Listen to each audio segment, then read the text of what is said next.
السلام علیکم ورحمت الله وبرکاتو. قدرمنو په نوې ویډیو کې به زه تاسو ته راغلم چې څنګه کولی شئ تاسو چې د روان ورلډ کپ کوم میچونه چې روان دي د هغې دپاره تاسو خپل عکسونو نه ډي پي جوړه کړئ. مطلب تاسو ته ډېر ښایسته ښایسته ټیمپلیټس ښایسته ښایسته فریمونه میلاو شي. تاسو خپل عکسونه په هغې کې ولګوئ او خپل ډېر ښایسته او خوندور کم ډیزاین والا عکسونه چې دي هغه جوړ کړئ. د هر ټیم دپاره جدا جدا فریمونه د هر کلاړي سره جدا جدا فریم چې دی هغه تاسو ته میلاویږي. دغه طریقه درته راښایم په نوې ویډیو کې. ویډیو را سره تر اخره وګورئ، ویډیو سکپ کوئ مو. خو دې نه مخکې ایډوکیشن ورځ دی که تر اوسه پورې تاسو زموږ ټیکنګل پښتو یوټیوب چینل یې سبسکرایب کړئ، دا سبسکرایب کړئ او خوا کې د غنټۍ نشان هم کلیک کړئ چې زموږ نوې ویډیو تاسو ته په وخت باندې دررسي. دې لپاره به دغه اپلیکیشن ضرورت وي. تاسو ته همدغه اپلیکیشن لینک موږ تاسو ته کمنټس او ډسکرپشن دواړو کې درکړی دی. تاسو به سمپل دغه اپلیکیشن خپل موبایل ته انسټال کړئ. کله چې انسټال کړئ تاسو ته به داسې شان یو انټرفیس راشي. ټیک ته دلته کې تاسو وګورئ، تاسو ته ټیم سکواډز هم ښایي. ورپسې که تاسو راشئ فوټو فریم تاسو ته دلته کې ښایي. ټیک ده.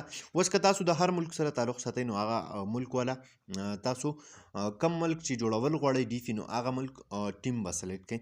مثال په طور پاکستان سپورټ کوو مونږه نو دا وګورئ دلته کې پاکستان شو. ټیک ده. دلته کې تاسو ته تیار فریم میلاویږي. سمپل ګیلري نه به خپل یو عکس راواخلئ، کم عکس چې تاسو لګول غواړئ. مثال په طور دا زما چې دی یو عکس ما راواغستلو. ټیک ده. دا په دې کې تاسو ښه ښکلی ریسایز کړئ او په دغه فریم کې به د تاسو سیټ کړئ. دې نه علاوه تاسو ته نور هم ډېر ښایسته ښایسته کم فریمونه چې دي هغه دلته کې میلاویږي. خپل د خوښې فریم چې دی سمپل هغه فریم به راواخلئ او دغه فریم کې به بیا خپل عکس تاسو ولګوئ. دا وګورئ تاسو دلته کې ډېر خوندور او ډېر زیات ښایسته کم فریمونه چې دي د عکسونو جوړولو دپاره نو دغه ټوټل عکسونه دلته کې فریمونه تاسو سره شته دی. دا وګورئ تاسو ته به ښکاري ډېر خوندور او ډېر مزدار ډي پي چې د هغه تاسو جوړولی شئ. کله چې دا جوړه کړئ دغه شانتې سیو آپشن دی، دا تاسو سیو کولی هم شئ او شیر کولی هم شئ. ټیک ده. چې کم ټیم تاسو سپورټران یې، کم ټیم تاسو سپورټ کوئ نو د هغه ټیم فریم چې دی همدغه شانتې د هغه ټیم فریم راواخلئ. دغه شانتې خپل عکسونه چې دي هغه پې تاسو جوړ کړئ. دغه شانتې ملګرو دپاره جوړول غواړئ ملګرو سره یې هم شیر کولی شئ نو هر څنګه چې دي هغه تاسو جوړولی شئ. دغه شانتې پوسټر یې پکې هم جوړولی شي.